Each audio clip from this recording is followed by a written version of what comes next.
You've experienced this in another realm, though, as well, and this might surprise some people, but through grammar. Oh, And yes.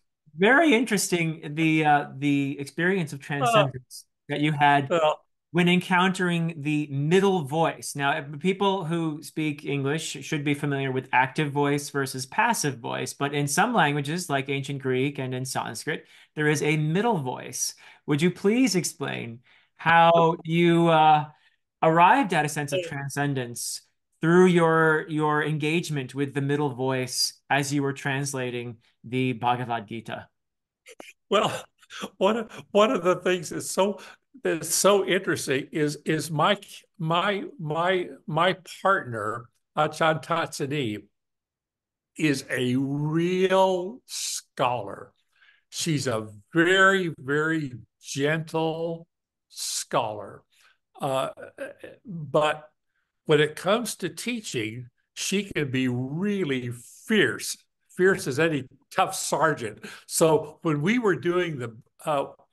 started the Bhagavad Gita in 1999, we didn't even look at the Bhagavad Gita until the year 2002.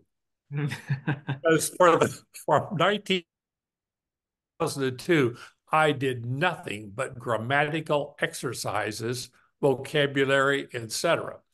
And I loved it because every week I would take my homework and then Ajahn Tatsani would just rip it to shreds because of all the mistakes that I made. But one of the things that came out because of philosophy and because of my love of philosophy and because of my love of languages, when Ajahn Tatsani started teaching me about the middle voice, and she started to get into that, all of a sudden, again, a torrent of tears came out of my eyeballs because I believed that I had heard through a spontaneous intuition, a spontaneous intuition, I believed that I had been actually touched by the absolute Hmm. because of what I got out of it. She mentioned to me that every fourth class verb in the middle voice, ya, with a ya ending, ya suffix, was all part of the wheel of life of verbs: birth, life, old age, liberation, decay, disintegration, sickness, et cetera, et cetera, et cetera. This is all wheel of life. Hmm. And all of a sudden, that had metaphysical, theological, and ontological relevance to me Wow. because it had truth. Because now I could see it was the active voice is the realm of the doer. Hmm. I'm a doer, a doer, a doer. John hit the ball. Okay. John's a doer. There's ego involved. I'm the doer. There's an ego. It's an ego. Right. There's an ego involved. Yeah. Then the passive voice. John was hit by the ball. Okay, something happened to John. Passive voice. Okay. But the middle voice is John hits the ball.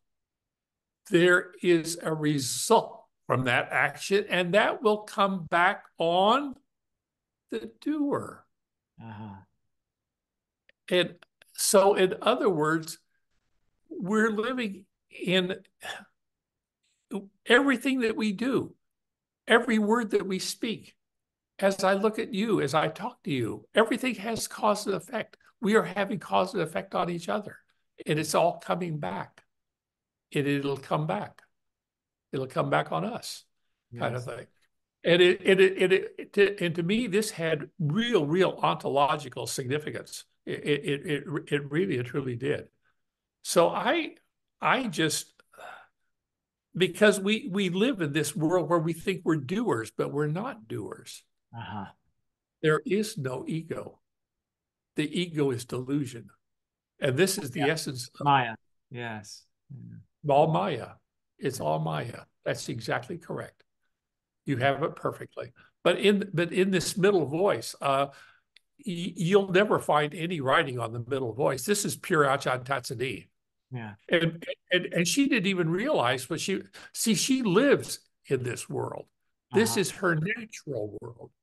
For her, there was nothing special. And when I began sobbing my eyeballs out, you know, she looked at me and she was, "What's wrong? What's wrong? What did I do?" You know, like, I mean, she really began to kind of freak out a little bit there, you know. And I had to tell her, "No, no, I'm just having a moment of where I'm seeing truth. I'm Yeah. just having a moment where I see truth." Wow.